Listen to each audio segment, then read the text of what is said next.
नमस्कार, स्वागत है किसान भाई आप सभी का।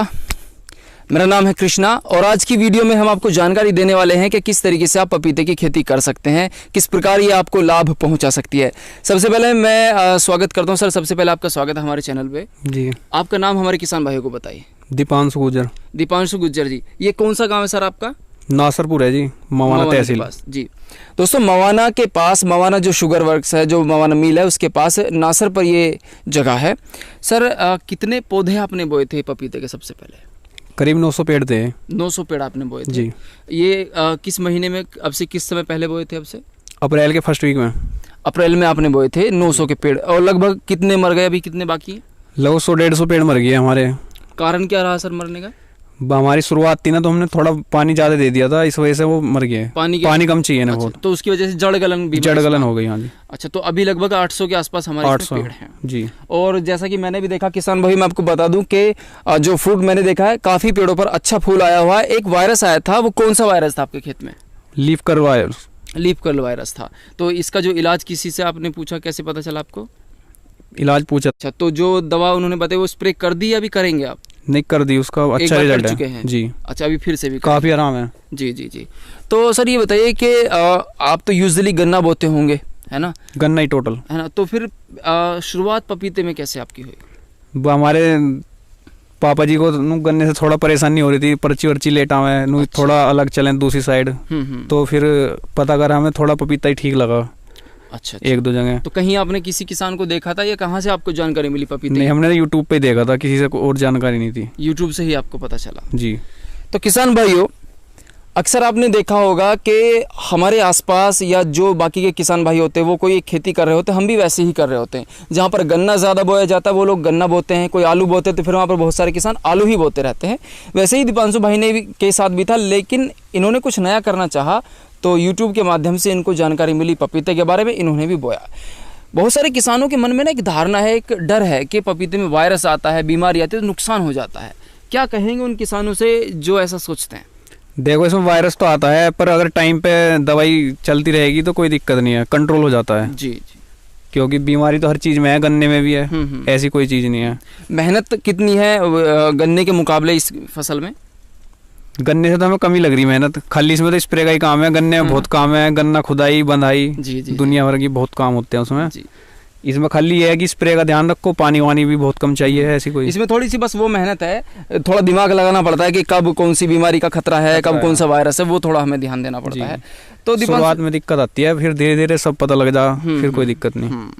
तो दीपांशु भाई, बहुत सारे किसान भाई हमारे साथ ऐसे जुड़े हुए हैं जो कि अक्सर इस खेती को करते हैं और कई बार उनके खेतों में, उनके पपीतों में कुछ वायरस आ जाते हैं तो कई बार वो भी परेशान हो जाते हैं, नुकसान भी हो जाता है। अभी जैसे हमारे साथ कुछ बिहार से काफ़ी किसान भाई हमारे साथ जुड़े हुए हैं जो कि परेशान थे, उनकी बहुत सारी फसल बर्बाद हो गई है। क्या कहना चाहेंगे उन किसानों को कि किस प्रकार थोड़ा सजग रहते हुए ध्यान देना है अपनी फसल का?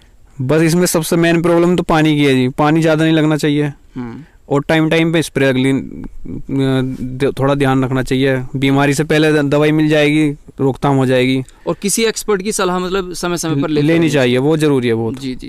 किसान भाइयों, यहाँ पर मैं भी आपसे एक बात कहना चाहूँगा कि समय समय पर चाहे जिसकी भी सलाह आप लें, सलाह ज़रूरी है और रिसर्च भी करते रहें इंटरनेट के माध्यम से, यूट्यूब के माध्यम से, या जैसे भी आप रिसर्च कर सकते हो। रोज़ नई नई खोज होती है, नई नई दवाइयाँ आती हैं, नए नए वायरस भी आते हैं, तो उसके बारे में भी आपको अपडेट रहना चाहिए। दीपांशु भाई, अब ये बताइए, बहुत सारे किसान आपकी आज वीडियो देखने के बाद, बात सुनने के बाद उनके मन में आएगा कि हम भी पपीते की शुरुआत करें, तो कम से कम कितने पपीते से कोई शुरुआत कर सकता है? कम से कम 500 पौधे तो होने चाहिए। 500 कम से कम होने चाहिए शुरुआत के लिए जी। आप कुछ बताएंगे किसानों को कि कमाई का क्या प्रोसेस रहता है, इसमें कितनी कमाई होती है, क्या नुकसान रहते हैं? कमाई का तो यही है, अब जैसे हमारे 800-900 पेड़ हैं तो मिनिमम 1 लाख रुपए, 1000, 100 पेड़ का, 100 पेड़ पे जी, 100 पेड़ का 1 लाख रुपए। और अगर कंपैरिजन किया जाए गन्ने की खेती या आलू की खेती या किसी और खेती से, तो पपीते में ज़्यादा मुनाफा है या दूसरी खेती में ज़्यादा मुनाफा है? देखो, मुनाफा तो ज़्यादा पपीते में ही है। पपीते के आगे ना गन्ना चलने का, ना आलू। जी जी। तो किसान भाइयों, एक और बार हमें किसान आज जैसे मिले हैं जिन्होंने ये बताया कि पपीते में बेशक थोड़ा रिस्क तो वैसे हर फसलों में ही होता है, लेकिन कमाई का जो सिस्टम है वो इसमें ज़्यादा है। सर, कच्चा पपीता बेचना आप चाहते हैं या बेचेंगे, या पक्का कर आप बेचेंगे? हमें तो पका के बेचना है। पका के ही बेचेंगे, उसमें थोड़ा ज़्यादा पैसा ज़्यादा मिलता है। ज़्यादा और इकट्ठा भी। अब कच्चे में तो थोड़ा थोड़ा तोड़ के ले जाना पड़ता है मंडी उसमें वगैरह, रोज दूसरे दिन या रोजाना जाना ही मंडी ले पड़ता जाना है। पड़ेगा। इसमें यह है कि पका के एक बारी तुड़ाई कराने के बाद एक गाड़ी भर के जितना भी बैठा है अपना इकट्ठा चला जाएगा। इकट्ठा चला जाएगा। जी जी, बहुत बढ़िया। तो सर काफ़ी किसान जुड़े हुए हैं, देख रहे हैं आपको, उनके मन में कई तरह की भावनाएं आ रही होंगी कि वो भी पपीता लगाएं। कोई रिस्क, कोई डर, कोई ऐसी बात जो आप किसान भाइयों के साथ में शेयर करना चाहें अपने मन की? बस कुछ ज़्यादा रिस्क तो है नहीं, खाली अगर ध्यान रखोगे तो कोई दिक्कत नहीं है जी। और अगर थोड़ी लापरवाही कर दी तो फिर तो दिक्कत आएगी। अगर पानी ज़्यादा दे दिया तो बहुत पौधे मर जाते हैं। जी जी जी। उस चीज़ का ध्यान रखते हुए एक्सपर्ट की सलाह लेते रहेंगे तो कोई दिक्कत नहीं है। कोई दिक्कत नहीं आती है। टाइम टाइम पे अपना दवाई देते रहो, स्प्रे वगैरह। जी जी जी जी। तो सर जैसे अगर इस वाले खेत से आपको मुनाफा होता है, चाहे जितना भी हो, क्या इस फसल को आप आगे बढ़ाने की सोच रहे हैं, बढ़ाएंगे या फिर इतना ही करते रहेंगे? नहीं, अब की बार हम 3000 पौधे लगाने की सोच रहे हैं। 3000 लगाएंगे जी, बढ़ाएंगे। बहुत बढ़िया। तो किसान भाइयों, दीपांशु भाई का ये कहना है कि पपीते की खेती में काफ़ी अच्छा मुनाफा होता है। थोड़ा रिस्क तो हर फसल में होता है, इसमें भी है। समय समय पर वायरस आते हैं, उनका इंतजाम आपको पहले से करना चाहिए। दवाइयों का छिड़काव कब करना चाहिए, किसी एक्सपर्ट की सलाह लेते रहें। वीडियो में कमेंट कर दीजिए तो आपको उसका सोल्यूशन भी मिल जाता है। और ये नहीं कि हम किसी भी एक्सपर्ट की सलाह ज़रूरी होती है समय से पहले। देखिए, आप समय से पहले अपडेट हो जाएंगे तो बीमारियाँ आपको नुकसान नहीं पहुँचाएंगे। दीपांशु भाई, चलते चलते किसान भाइयों को कोई मैसेज, कोई संदेश कुछ देना चाहेंगे? आप कुछ कहना चाहेंगे? भाई यही कहूँगा जी, अच्छी फसल है, नई फसल करनी चाहिए, खाली गन्ने के ऊपर ना रहें जी। तो पपीता सही है। शुरुआत थोड़ा कम से करें जी, एक्सपीरियंस हो जाएगा फिर बढ़ा लें, कोई दिक्कत नहीं है, अच्छी खेती है। जी जी, बहुत बहुत शुक्रिया। तो दोस्तों, ये थे दीपांशु भाई। दीपांशु जी का ये कहना है कि आपको पपीते की खेती करनी चाहिए। तो वीडियो पे अगर पहली बार आए हैं, चैनल को सब्सक्राइब कर लीजिए, वीडियो को लाइक करके अपने दोस्तों के साथ में शेयर कर दीजिए। और अगर मन में कोई बात है, कोई सवाल है, तो नीचे वीडियो में कमेंट कर सकते हैं, या जो नंबर आपको फ्लैश होता दिख रहा है इसके ऊपर आप व्हाट्सएप कर सकते हैं। आपकी शिकायत अक्सर ये रहती है कि सारे फ़ोन आपके नहीं उठते हैं।